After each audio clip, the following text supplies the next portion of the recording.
What's up, fam? My name's Clark, and I'm in focus.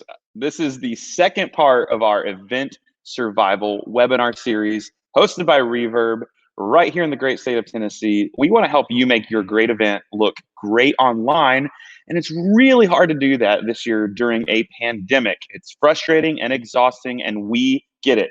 So webinar number 2 today is called How to Communicate Effectively with your fans. And we believe it's more important than ever to get your message right, clear, focused, on point, all of those good things. And so we decided to invite one of our great friends who has helped us immensely with our messaging. I mean, you can go through the Reverb messaging and the website, and you can probably see where this next guest has his signature buried deep within the words on our website, and how we clearly communicate what we do during a very, very difficult year. Even some of the stuff you're reading as we go through this webinar series, he reviewed and helped us get it right. His name is Wes Gay, and he's in Atlanta, Georgia. How about we roll Wes into this? Let's see if he's got a great, he's got a great vlogger intro. Go. Hey, what's up, everybody? Excuse me, what's up, fam? Like a good vlogger. I got my mug like Clark. My name is Wes. I live outside of Atlanta, Georgia. Cheers to you, Clark. Yeah, and what we do is we help companies figure out what they need to say to their audience. And you'd be amazed when I tell people that's what we do, particularly like other marketing agencies not familiar with StoryBrand. They go, "How is that a thing?" Trust me, it's very much a thing, because when it comes to our own businesses, we live it, we breathe it, we're in it day in and day out. And sometimes it can be really hard to have to pull back and figure out, how do we talk about our company, our products, our services, our events in a way that are compelling and it's clear, so that our target audience will know that we're the right solution for whatever they're looking for. So that's what we do. We've literally helped everybody from a golden retriever puppy broker in Ohio, which, if you can't sell golden retriever puppies, you need to get out of marketing, frankly, all the way up to $1 billion theme park brand to sell people on going on more roller coasters. And if you can't sell roller coasters, get out of marketing too. But everybody needs help, and we help folks like Clark and the team at Reverb as well figure out, what do we need to say so people actually engage with what we're asking them to do. Yeah, you're right. There's a big, when you talk to people about this, it amazes me how big of a void there is. And I don't need to work on that. I need to work on Facebook or Twitter or Instagram or website. Like, no. It's actually transformed the way we do business. We do not start with all of the fun technology and platforms. We work probably 2/3 of the time on many clients now with messaging on the front end. And why is that? Do you know why? I know you just talked about it a little bit, but why is it so hard to go backwards and start on words? Because, we want to rush to Facebook ads, and we want us to email marketing automation, and we want to rush to the tactics of marketing, because that's frankly not that hard, right? I mean, the technical pieces of getting it set up can be a challenge, but in terms of building out plans, it's not hard. And anybody who tells you it's hard is probably trying to sell you on them building it out for you. But figuring out what to say is always the hardest thing, right? That's why there's however many books written a year, but there's not many good books. That's why there's how many articles written every day. There's not many good articles written. There's not many good articles written.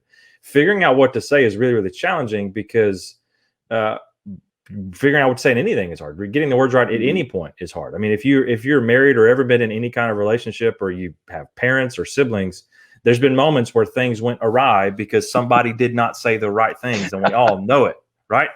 And we're in a world now that's absolutely an over-communicated to society. I mean, we are immersed in words every single day. I read a stat a couple of years ago from a study a few years earlier that said the average person reads or hears 100,000 words a day, right? Now, to put in context, that's the equivalent of reading 2 books we were all supposed to probably have read in high school, Fahrenheit 451 and Great Gatsby. Imagine reading those 2 novels every single day. That's the volume of words that you and your audience consume.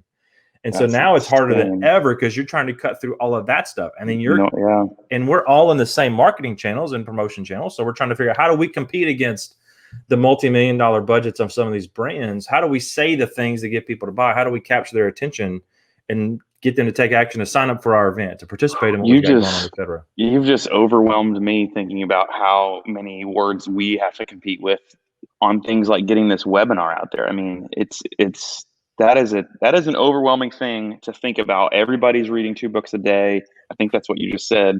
And we Basically. as brands, we as events have to figure out how to fine tune. That's why it's so important, how to fine tune the messages for particular audiences.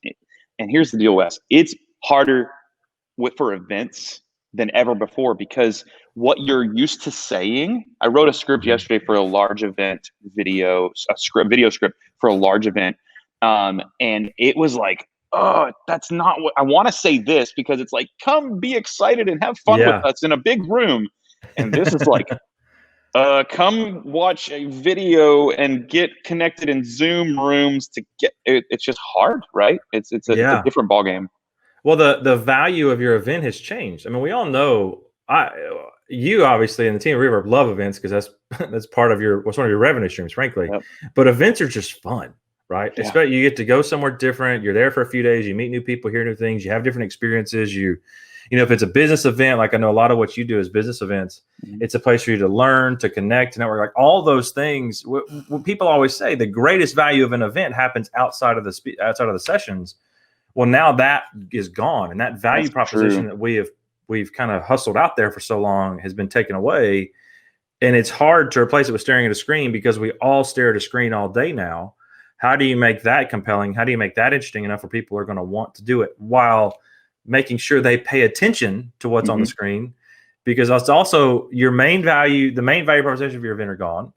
The vehicle by which you have to communicate is the same thing we're doing all day long. And ultimately, it's so much easier to get distracted on online events because your computer's there. You can open Twitter or Facebook. You could probably stream Netflix if the event's bad. Like everything, the world of distractions is right in front of your face in the medium you're supposed to be paying attention. Hey, if you're streaming Netflix right now while watching this webinar, I want you to comment on Facebook or in the live, wherever you're at. I want you to comment.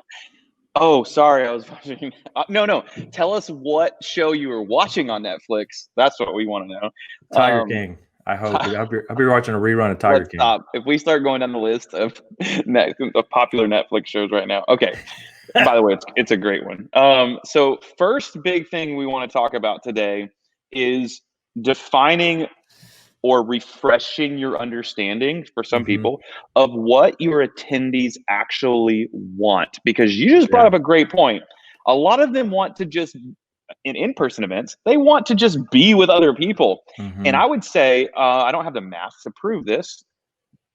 Hey, can the producers in the back get the math to prove this? I wish I could prove that the reason I buy a ticket to a workshop or a conference or a seminar probably has a lot to do in my heart with being with other people. Like, I just want to go see. So you remove that element and you have lost a selling vehicle that you cannot get back this year. So going back to visit, what do your attendees, what do your customers actually want? You've got to laser focus on that question. And to intro this, I'm going to ask you this. The biggest mistake we see with organizations who host events is an inability for the marketing team to be aligned on the following before the event: to identify what your client wants, to truly understand that want, and to clearly articulate it. So we're going to talk about that for a couple minutes: to identify, to understand, and to articulate it. Wes, dump your knowledge about knowing a customer's want on us. What does that mean? That means, first of all, you have to put yourself in the mind of the customer. I mean, you have to think, you have to see the world through their eyes. You know, Clark, you and I are in one of the worlds that you kind of live in, and you and I live in, is a world that loves a good online summit, right? And I've joked, I joked I was going to buy the domain Summit, SUMMIT, and it's going to be a math event, even though I have nothing to do. I don't do anything with math, but I think it'd be funny. But the thing is, like, when we think about an event, you would think what do people want? Oh, they want another event. No, they don't. I want another event like I want to beat my head to the wall. No, I don't want another event. They want another 3-day virtual summit. They really don't. Nope. You know, right? You have to think about what is it that your customer wants as it relates to their world and to their own story that they're living, the challenges they're facing every day, where they're at in their career, what they're trying to solve, what they're trying to be better at. Like, that's what you talk about, what they want. Right. Well, they don't. I'm telling you, they don't want another online event. They don't want another conference. They don't want another thing their calendar, what they want is they want to be better at something. They want to improve something. They want to break through a hurdle. Like right now, as we record this, Tony Robbins is doing his Unleash the Power Within event, which is usually a huge event in person. First time virtual, 22,000 people registered for that, right? And his setup is bonkers. I sent it to Clark last night from Instagram, but when Tony Robbins' team sits down, they go, you know what people want? They don't say, I bet people want to be on a virtual event with 22,000 other people. No, they hear don't. Tony Robbins. They don't, right? They want to, I mean, it's in the top. They want to unleash the power within. They want to experience breakthroughs. They want to achieve great things. That's what they're after, right? And so if you're thinking about an event, you have to think about what is it our customers after. A great exercise I challenge brands to do at times is it's hard to do now because you couldn't really fake it in Zoom. I guess you could, but if you're whenever we get back to in person, and you're having these kind of meetings, literally put an empty chair in the room and let that empty chair represent your customer, right? And literally think about them having a seat at the tables, advocating for what do they want? Think about customer interviews you've done, feedback you've gotten, right? Actually put yourself in the mind of the customer. And if you don't know what they want, just create a story of what their day-to-day probably is, right? The challenges, the obstacles, the frustrations, the high points, the aspirations, all those things. And then you'll get to a place of what it is they're actually looking for.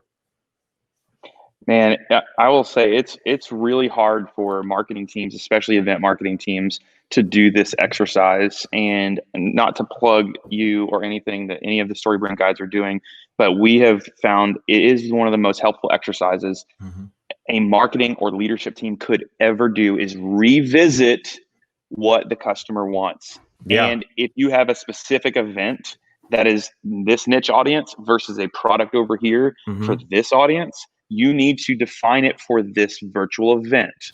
What do they want for this virtual event? You may have defined it for your bigger brand narrative, but what do they want for this virtual event? Like, for example, this webinar series, this is very specific about virtual events.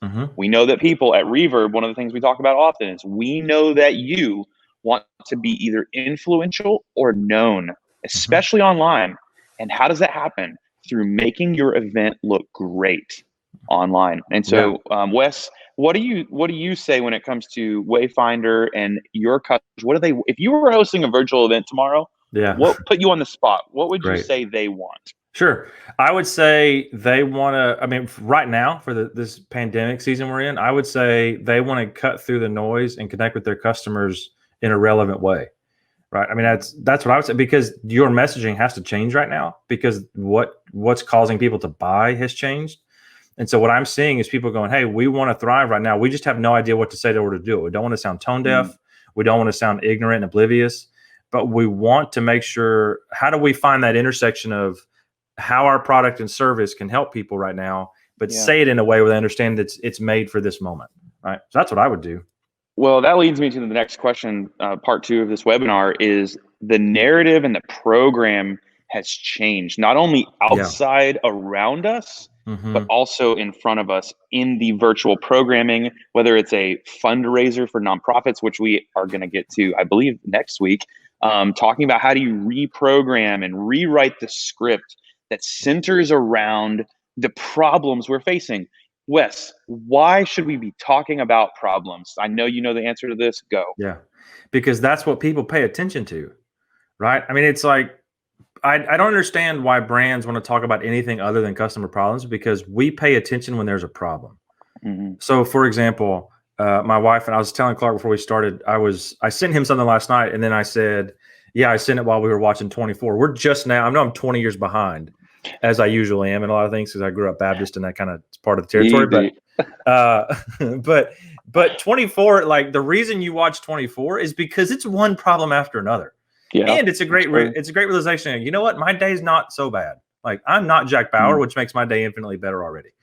But it's the reason why you binge watch shows. Like when Amazon drops a new season of Jack Ryan, it's the reason why you watch all 6 or 8 episodes in like 3 days or 2 days, because every episode has problems that don't quite resolve. And we as humans, just kind of woven into the fabric of who we are, when there is a problem present, we feel the need to fix it.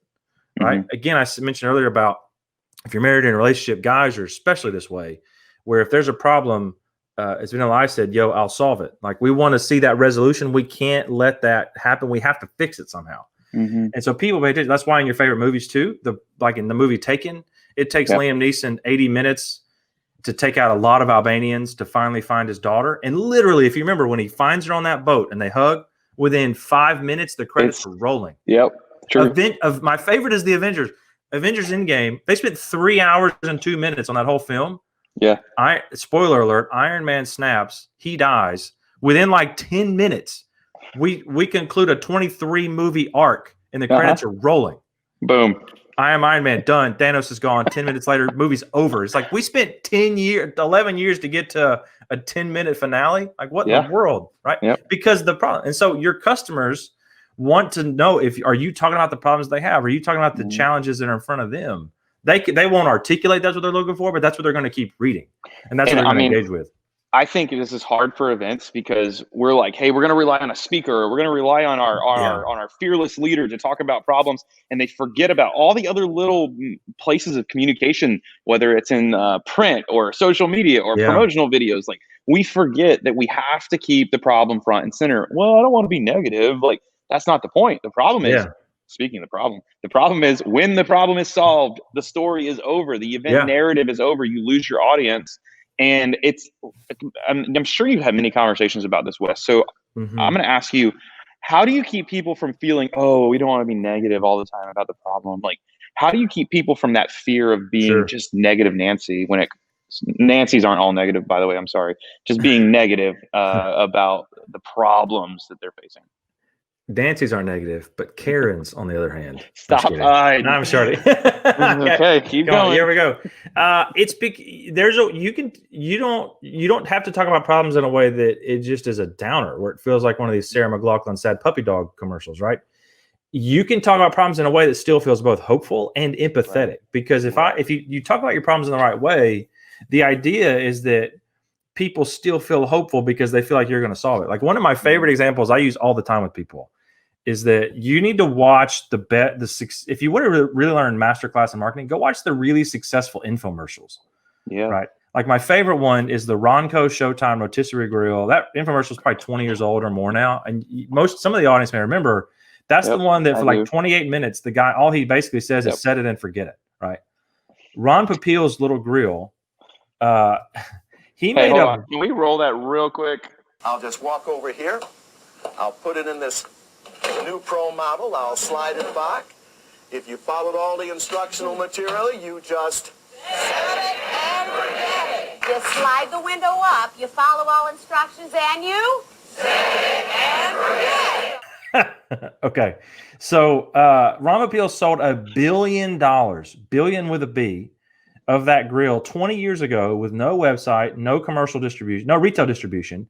He sold it through that infomercial and the pitch he would do on QVC, right? That's it. Sheesh. But what did he do? I mean, I've watched it since because it's so fascinating. Yep. He talks about, hey, you want to cook delicious food at home, but you're not a chef. You love the great taste of a grill, but your weather conditions prevent it, or your living conditions prevent it. You want great equipment, but most of it's too big and bulky. And you're like, well, yeah, and then by the end of it, you're like, send one to me, Ron. Like, I want a Showtime rotisserie grill, a Ronco Showtime rotisserie grill, so I can set it and forget it. And I'm thinking it's 20 years later. I don't even know if they make them anymore, but you're kind of like, Ron gets me. He's talking about problems I have. He's speaking directly to me. And that's what problems do, is when we talk about problems, that your audience feels like you're speaking directly to them. And they're gonna feel like you get them. And that ability to capture capture an audience to feel like that you get them is huge.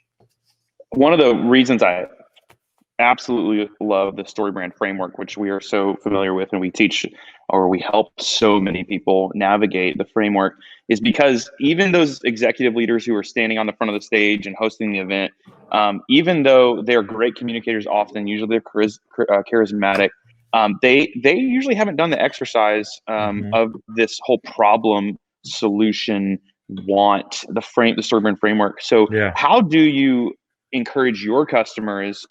I mean, we do it for our events, but how do you encourage your customers to get to top level leadership? If you think about an event, like, how important is it to say you got to get in front of the CEO or the host, and you got to make sure they have this narrative of talking about problems? Yeah.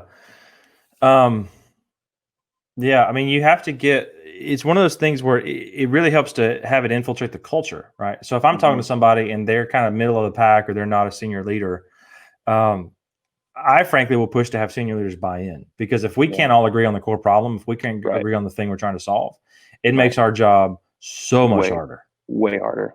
Yeah. Yeah, I've found that as a struggle at times as we have helped certain brands. And I haven't figured out a way to always get to senior leadership. I won't go into an entire story here, but helping a sports organization try to get their message out quickly to grow their memberships right now. And the senior leadership doesn't understand the need to talk about what millennials want to come participate in this sports organization and pay a membership fee to be part of it.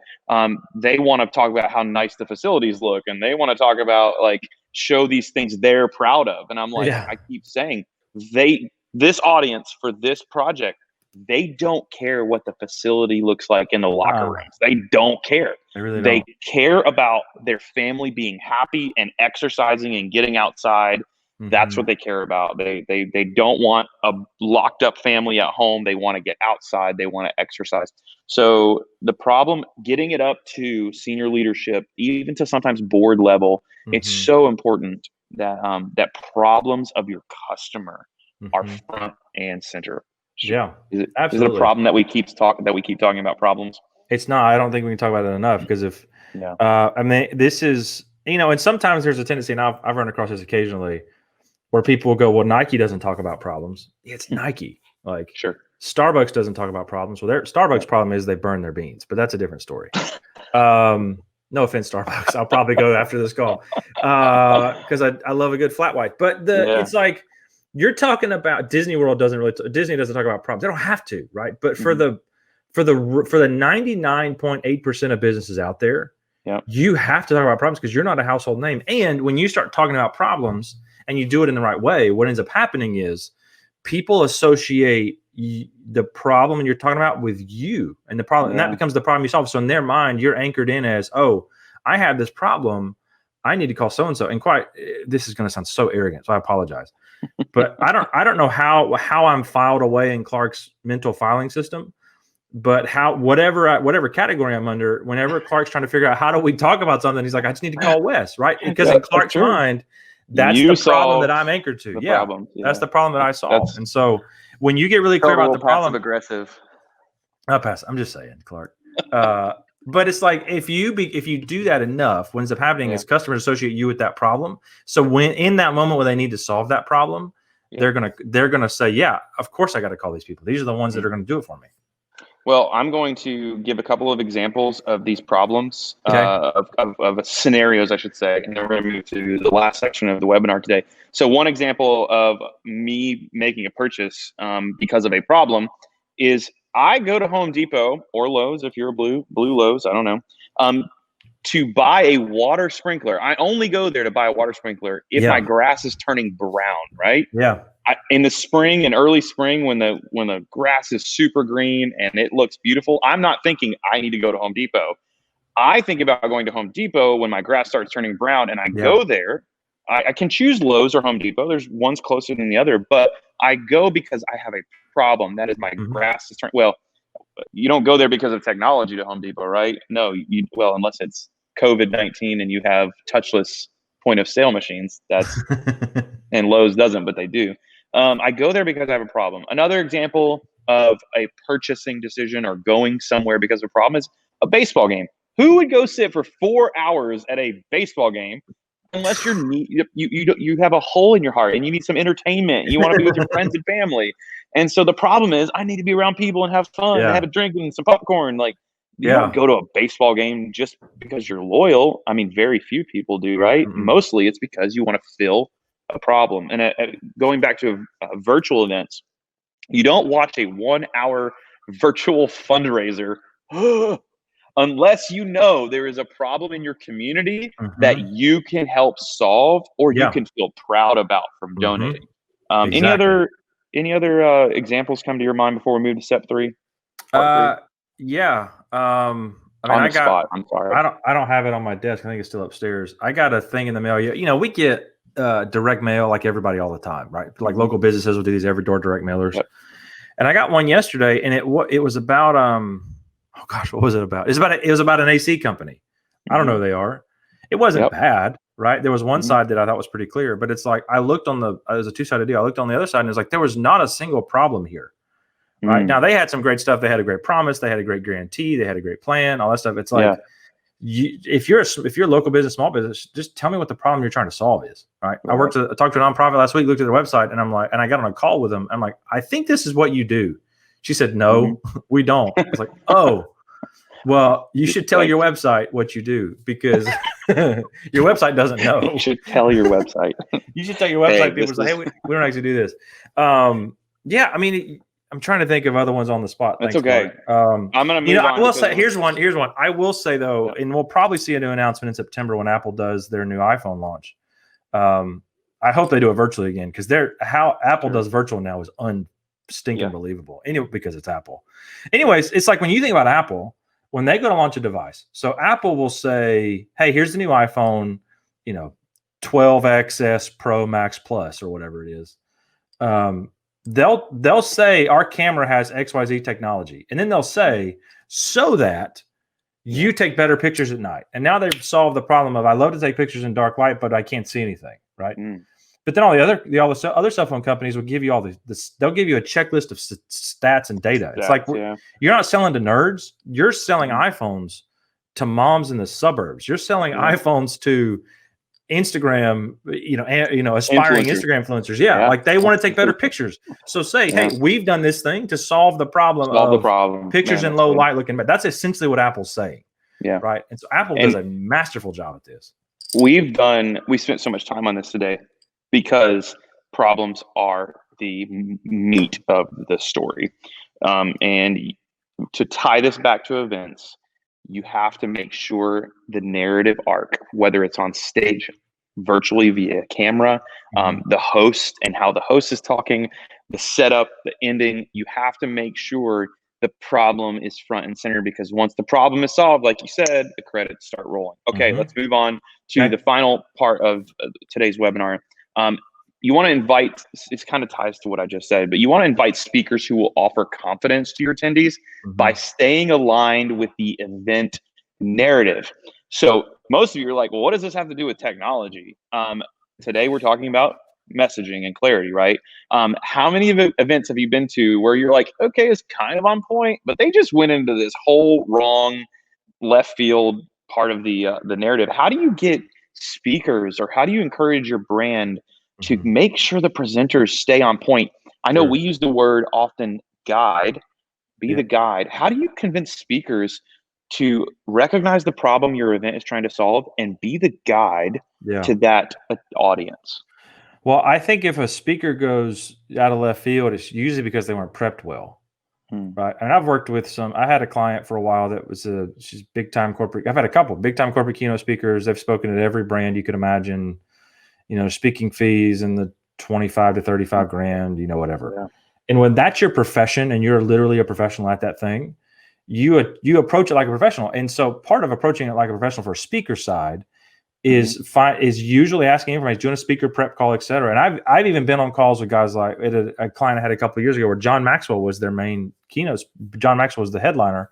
Yep. And John Maxwell, not his guy, not his handler, not his people, he got on a prep call with the marketing team from this client, this company to say, who's the audience? What do I need to know? What do you. So it's like he got prepped. And so a lot of times with speakers, if they go off the rails, usually you have to quote the 1990s Dwayne "The Rock" Johnson, a jabroni every now and then, who's going to go off the rails. But for the most part, your speakers are going to do what you tell them to do. That's right. Because they want to do a good job. They want great referrals, right? They want to speak again. They want to, be memorable, et cetera. So I think it starts with how were they prepped, right? Yeah. Did you give them, for example, does your event have a controlling idea? What's that big thing that if you could distill the goal of your event or the goal of the content into one sentence or two sentences, what is that? Right. Yeah. And if you tell them that, then it helps them. So you have to do all the heavy lifting up front. We talk a lot of times about when you think too hard, you burn a lot of calories. That's why sometimes we'll get home at the end of the day, we look at our Fitbit or Apple Watch and go, and I only walked 4,500 steps, but I'm exhausted. I'm exhausted. But it was budget planning. It was just some kind of strategic thing. It was just all day offsite, whatever it was. Excuse me, all day Zoom because we're not allowed to be in person anymore. But it's like you just burn a lot of calories. And so if you don't do all the heavy lifting to burn all the calories to distill the event down into like 1 to 2 sentences, then your speakers are going to go off the track because they don't know what track they're supposed to be on. You have to give them those guardrails so that they know how to really thrive and succeed. I just thought of a new product that we're going to partner with you on, and probably somebody might take the idea, but we're going to start offering event speaker framework consulting and say, hey, you have an event. We will take your customer wants, your problems, and how you want someone to guide your customers, and we will work with your speakers to make sure. It probably already exists, but especially not from Reverb, it doesn't. And not from Reverb. But I think you just got to tell them. Give them the big idea. Like, what are the 1 or 2 sentences? How do you distill it down that you're trying to accomplish with where you're going? So they know how to take, even if it's their typical shtick, they know how to shape it for the room. They ought to. If you're paying them. The biggest question I have to wrap a bow on this section right here is the word guide. And we talk about it so much with our relationship with StoryBrand and with our clients. Just tell me a little bit, elevator pitch on why guides are so important to people that are looking for solutions. Sure.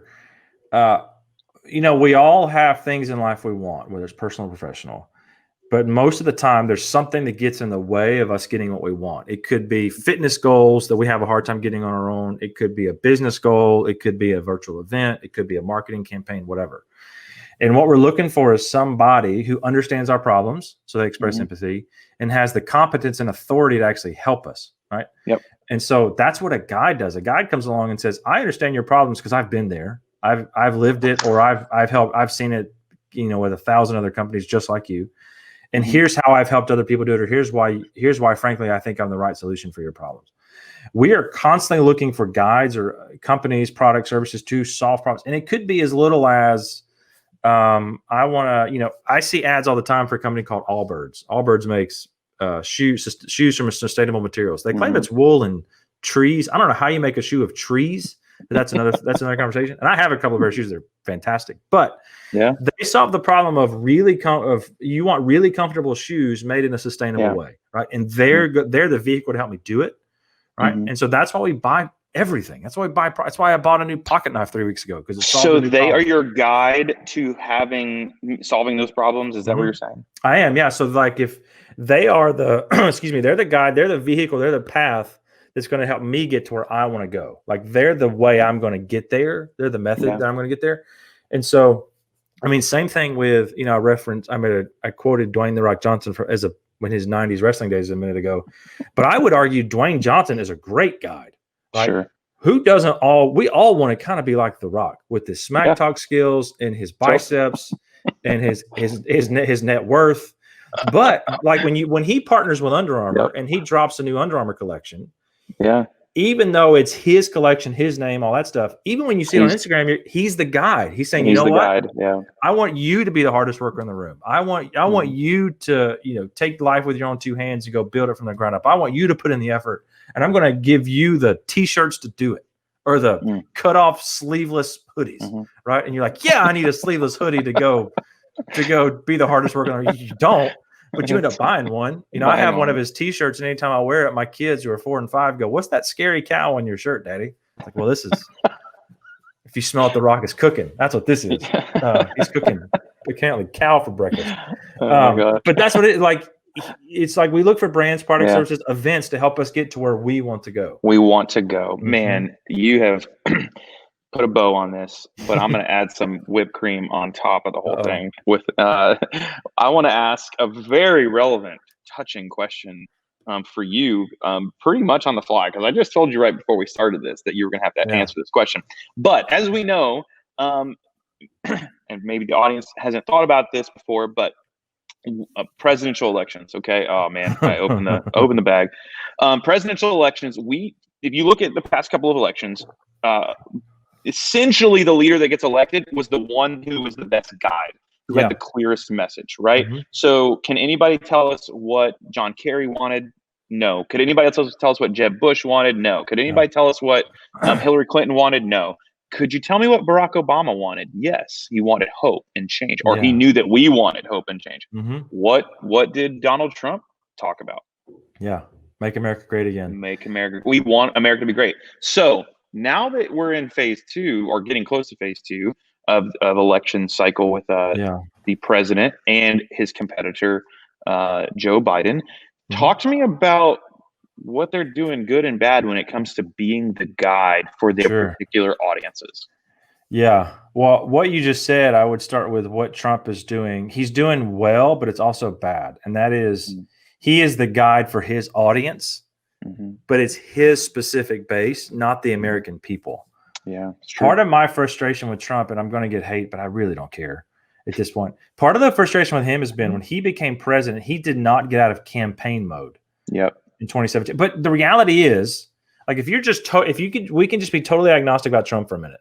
Trump is that's not possible, but go ahead. I know, but we can try, right? Trump is a world-class branding guy because when he ran, millions of people across the country thought, well, Trump is successful. But when you start digging into it, you're like, well, it's the Trump brand appears that way. Yeah. But the reality is a lot more convoluted. Sure. Right, but he's built up a great appearance of a brand. Yeah. And so he's great at branding. And so when he became president, he didn't shift his audience to be from his base to the American people. He stayed in his base. And so he spent 3.5 years now really trying to rally his base, which he's done annoyingly well. Yeah. He's been good at it. The problem is, I know. The problem is, the challenge is, though, and the reality is he's not appealing to kind of a broader America, right? He's just appealing to his base to get elected. But I mean, Biden's kind of doing the same thing. What Trump and Biden are both doing, which I think is a problem, and I think this is part of the problem with each party's platform right now, is they are making somebody or a group of people the problem, right? That's not the problem, right? Democrats have said for 3.5 years that Trump, Orange Man Bad has been their rally cry. And it's like, okay, I see it. But at the same time, it's like me and you as business owners, as husbands, as dad, as community members, as people we know, and people we know in our areas, et cetera. We're like, yeah, I mean, but that's not my problem. My problem is my business taxes are stupid high, or my problem is regular. My problem, these are my problems. How are you solving my problems? Somebody else's existence in a role is not the problem. Like, what are the actual? So Obama ran on hope and change. What are my problems? What are the like? Obama runs on this platform of hope and change, where he could speak to the problems that Americans were facing. And what politics has become into is the problem is that the other party has power, or the other person has said this, et cetera. Yeah. I'd say that's a negative. I think a positive for Biden is he's running a sense on nostalgia. Trump is too. Trump did originally, but it was a different kind of nostalgia. Biden was more a nostalgia of like 2008 to 2016 or 2009, 2016 after he was the VP. But it's also like this. He's had a long career in politics, and he's in his slogan. I'm looking at his website right now because you told me we were going to do this. So I thought I need to look this up really quick. His thing is our best days are still ahead. So what he's doing is setting this kind of aspiration of, we've been great. We've done some incredible things.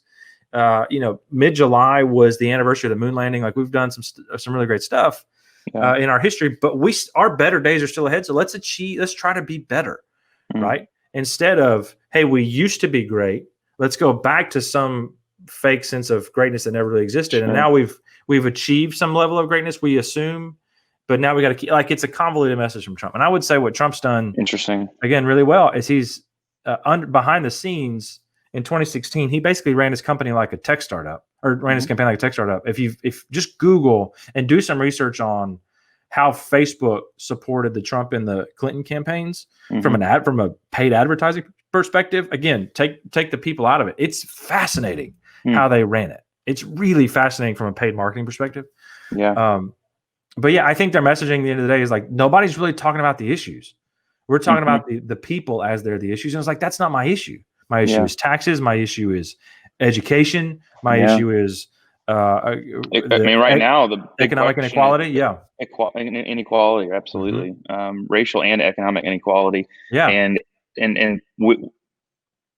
candidates should be talking about the problems that we face, not the problems of I haven't even thought about that. The problems of the other guy, the other girl. Like we need to be talking about they need to be talking about, excuse me, what is the problem our citizens and our voters are facing today? Yeah. All right. Amazing stuff. Yeah. You can talk about the other people being a problem when you're an SEC fan and you're talking about the University of Alabama. Yeah, they're a problem because it's the University of Alabama. War Eagle, and man. They're the most obnoxious group of people on planet Earth. Hey, congrats to your boy Tuberville for pulling out a primary win. He pulled out a primary win. And speaking, last thing on the politics, I saw someone announcing, not Kanye, announcing to be president. That's a whole nother case study we could explore. But he was on CNN or something recently, and the anchor or the reporter said, "So what is it you're going to do for the American people?" He said, "Well, I'm going to go to Washington and I'm going to call out the mess." And I was like, "No, I don't need anyone to call about the call." That's the first thing he said was, "I got to call out the mess." Like, no, I don't care about that. Like, we already know that exists. We know it's a mess. Like, we're not idiots. It's a mess. Both sides, if we would really agree, both sides could say, hey, you know what? If I'm a Democrat, I would look at the Democratic Party and go, yeah, we're a mess. Republican, yeah, we're a mess. Like, we know it's a mess. We're not idiots. Yeah. We know it's the problem. But again, the problem goes back to nobody's really talking about the problems that the American people are facing. And how are we going to work together to resolve those problems and build a better nation for everybody? Yep. Right? And so on that point, your event, the election is an event. Your event is coming up. What are you doing to understand the want of your audience and articulate it? Are you talking about the problems? And are your presenters staying on the narrative of the program? Are they staying in focus? You've got to keep those three things aligned. We are going to wrap here, but we want to tell you that first, you can get some of the tips I just gave you. If you go back and watch the last webinar, we gave everybody who watched a free PDF that listed some of the things we just talked about and even more. You got to go watch the webinar. And then today we're going to give you a new PDF, and it's a checklist. And we're going to throw the link up on the screen here. You can download a free checklist for how to clearly communicate with your fans and with your attendees. You see the link right there. We'll post it in the comments, rvrb.cc/free checklist. Wes and I have come up with a really great checklist of a few things that are really important that you will need to clarify your message with your fans for your virtual event. That's it for me. I got a bunch of notifications. It's probably everybody over here saying we got to wrap. But Wes, man, I so appreciate you. This was a lot of fun. I laughed a lot. You dropped some wisdom on us that we need to remember. How can we get in touch with you if you need to clarify your message? First, call us and we'll tell you if we can do it or not. Then, Wes, what's your website? So are you saying call the major leagues and then call the JV team? Is that what you're saying? Oh, no, I mean, we're the Braves and you're the Red Sox. It's all good. I mean, the Red Sox have won World Series more recently than the Braves. As a lifelong Braves fan, I can admit it. You can find me on the interwebs, on the internet. I'm on the Twitter, in the Facebook, and the Instagram. Just at Wes Gay. My website's wesgay.com or hire Wayfinder, HIRE Wayfinder. By the way, if you've got kids, that word may sound familiar because they used it in the movie Moana. I didn't know that until after we started the company. But yeah, so that's hirewayfinder.com, wesgay.com. You can find us. Love to help you if we can. Finish it just like this, man. Cheers. Be the guide, my friends. Indeed. See you next week.